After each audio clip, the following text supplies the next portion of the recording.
This guy never sees this coming. He just silently recites the molecular structure of water in his mind. 2 hydrogen atoms and 1 oxygen atom. The next second, a pool of water appears in his palm out of thin air. これどうやって止めるんだ。おい。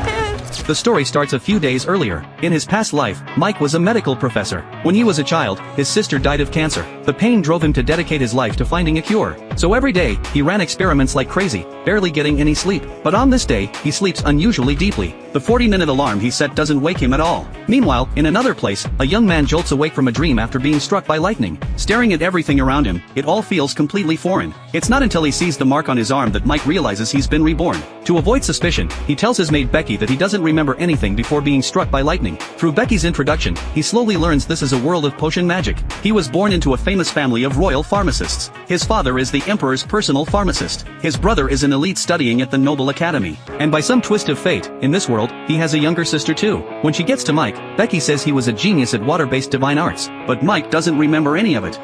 そんなのあるの？っていうか俺使えるの？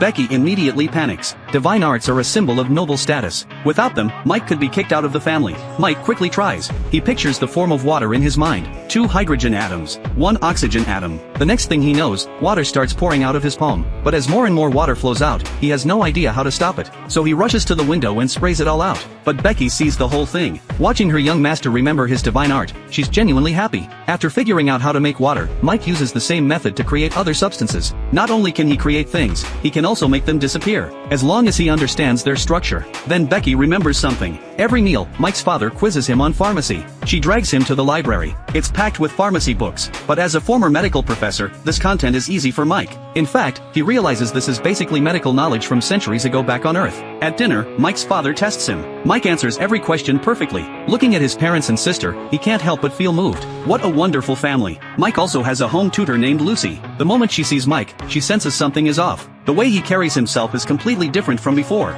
Mike explains that he lost his memory after being struck by lightning. Lucy teaches him about divine arts. All nobles have the gift of divine arts. Each family has its own guardian god. Mike's family serves the god of medicine. Divine arts are divided into 5 elements: fire, water, wind, earth, and void. The void element hasn't been seen in 300 years. Mike asks curiously, what element would it be if someone could create matter at will? But Lucy says such an element doesn't exist. Then they go to the lake to practice. Lucy pulls out her divine staff and shows Mike how to summon a water spear.